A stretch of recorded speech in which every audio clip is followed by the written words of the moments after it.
niat berbuat jahat belum ditulis merupakan satu dosa sampai kejahatan itu dikerjakan oleh orang yang niat tadi. Umpamanya, saudara niat nanti malam giliran pengajian saya mau hadir di majelis taklim. Pas datang waktu malam hujan turun sangat lebat. Saudara berhalangan datang ke majelis taklim, saudara sudah mendapat pahala niat. Tapi saudara niat, nanti malam kalau turun hujan, saya mau bongkar rumahnya si fulan, saya mau curi seluruh harta bendanya. Ternyata malam, saudara tidak mengerjakan perbuatan itu belum ditulis dosa, sampai perbuatan itu benar-benar dikerjakan. Tapi lalu jangan macam-macam, kalau begitu niat aja yang baik, biar nggak usah dikerjain. Niat aja pengen ngaji walaupun tidak ada niatan untuk ngaji. Allah lebih tahu tentang apa yang terdetik di dalam hati sanubari kita. Itulah sebabnya sangat dianjurkan orang untuk melakukan segala macam kebajikan, dan dianjurkan orang menjauhkan segala macam bentuk kejahatan, karena dia akan berefek melahirkan dosa dan pahala. Dosa dan pahala itulah alat untuk memperoleh kebahagiaan di alam kubur, di padang mahsyar, sampai di akhirat nanti.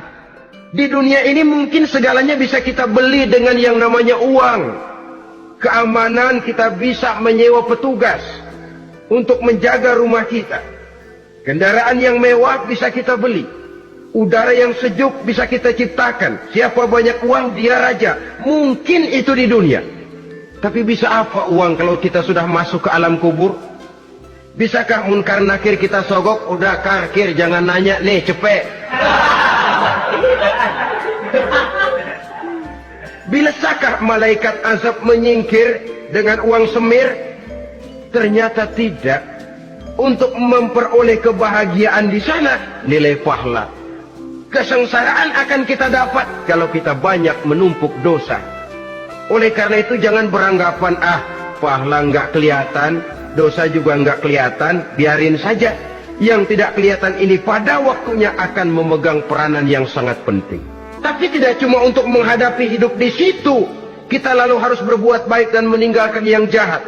Terutama juga di dunia ini. Toh pepatah bilang gajah mati meninggalkan gading, harimau mati meninggalkan belang. Apa yang akan kita tinggalkan setelah kita mati? Kita ingin jasad kita boleh hancur terkubur tanah, tapi nama kita ingin hidup terus, dikenang orang 100, 1000, bahkan 1.000.000 tahun yang akan datang. Ditulis orang dengan tinta emas dalam sejarah, tercatat kita sebagai orang baik-baik. Saudara-saudara kaum muslimin rahimakumullah. Lalu perbuatan apa yang bisa mendatangkan pahala itu? Saudara-saudara, semua perbuatan yang diperintah dan dianjurkan oleh Allah, yang dikerjakan dengan ikhlas hanya untuk mencapai ridho Allah, mendatangkan pahala. Kadang-kadang menurut pendapat kita remeh, tapi nilainya di sisi Allah besar.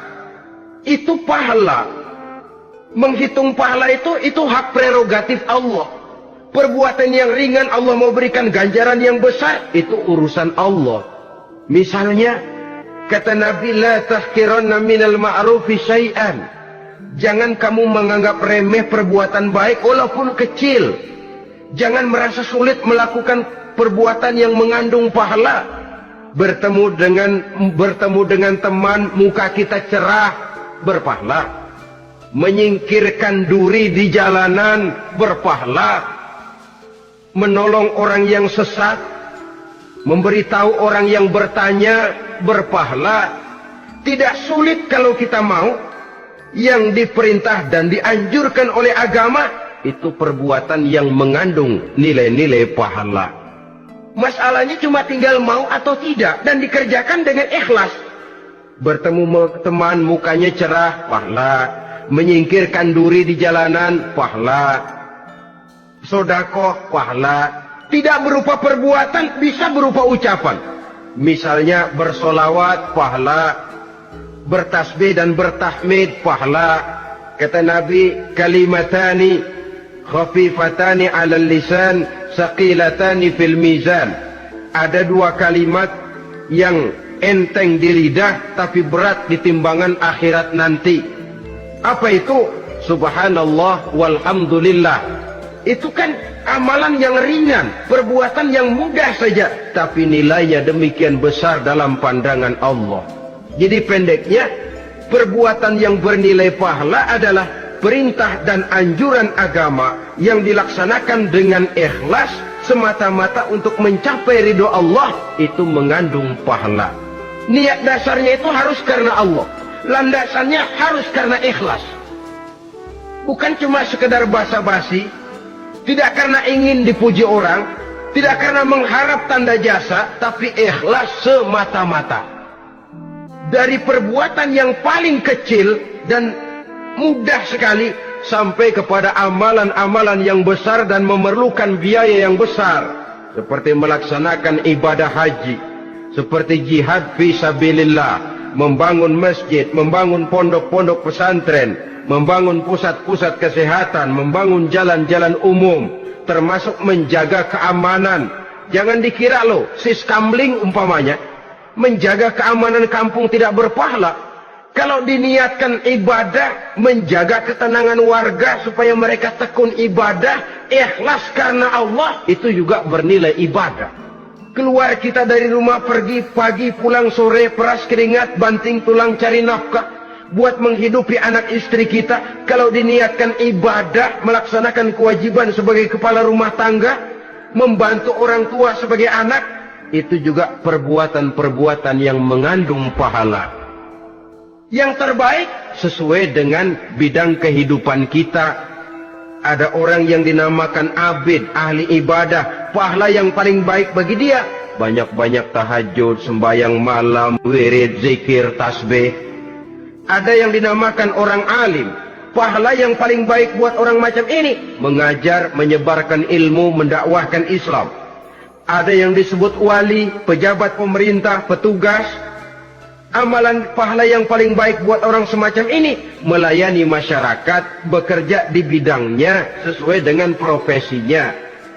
Saudara hadirin yang saya hormati, jadi dengan demikian perbuatan-perbuatan yang mengandung nilai-nilai pahala ini bisa perbuatan yang menurut kita kecil namun punya nilai besar. Apalagi perbuatan besar dengan biaya yang besar, tentu makin besar juga pahala yang disediakan oleh Allah Subhanahu wa Ta'ala. Oleh karenanya, kalau kita bercermin dari ayat Quran, hidup ini kesempatan untuk berbuat baik. Huwallazi khalaqal mauta wal hayata liyabluwakum ayyukum ahsanu amala. Dialah Allah Tuhan yang telah memberikan hidup dan mati kepadamu untuk menguji kamu, siapa di antara kamu yang paling baik amal perbuatannya. Jadi tidak saya rinci, tapi cukuplah satu penjelasan global. Perbuatan yang berpahala adalah perbuatan melaksanakan perintah Allah atau anjuran Allah dengan dasar ikhlas, dengan tujuan untuk mencapai ridho Allah semata-mata. Lalu apa perbuatan yang mengakibatkan dosa itu? Saudara-saudara, dosa lahir akibat melakukan larangan Allah atau mengerjakan yang dicelaknya. Nah, para ulama ada yang membagi dosa itu menjadi dua bagian. Ada dosa-dosa kecil, ada dosa-dosa besar. Tetapi sebenarnya ditinjau dari segi hakikatnya, kalau sudah melakukan satu kesalahan yang mengakibatkan dosa, jangan dilihat besar dan kecilnya, tapi kepada siapa dosa itu kita kerjakan. Sebab kalau dosa kita anggap satu yang kecil, orang akan terangsang untuk mengerjakan yang kecil-kecil saja. Sehingga dengan demikian, yang kecil pun akan menjadi besar kalau ditumpuk-tumpuk. Sedangkan yang besar bisa saja menjadi kecil kalau selalu diiringi dengan permohonan ampun kepada Allah. Itu sebabnya para ulama sufi, orang-orang tasawuf mengatakan la saghair ma'al istimrar wa la kabair ma'al istighfar. Tidak ada dosa yang kecil kalau dikerjakan terus-menerus, dan tidak ada dosa yang besar kalau digempur tiap saat dengan perbuatan istighfar. atau memohon ampun kepada Allah Subhanahu wa Ta'ala. Cuma saja pada umumnya, karena dosa-dosa kecil itu lebih mudah taubatnya, dan ada janji Nabi, barang siapa yang meninggalkan dosa-dosa besar akan diampuni dosa-dosanya yang kecil-kecil. Oleh karena itu, pada kesempatan ini kita akan juga bicarakan apa saja yang termasuk klasifikasi dosa-dosa besar, dengan harapan kita bisa menjaga diri, menyelamatkan diri, jangan sampai terjatuh ke dalam dosa-dosa yang besar tadi. Tetapi bukan berarti kita harus terangsang melakukan dosa-dosa yang kecil.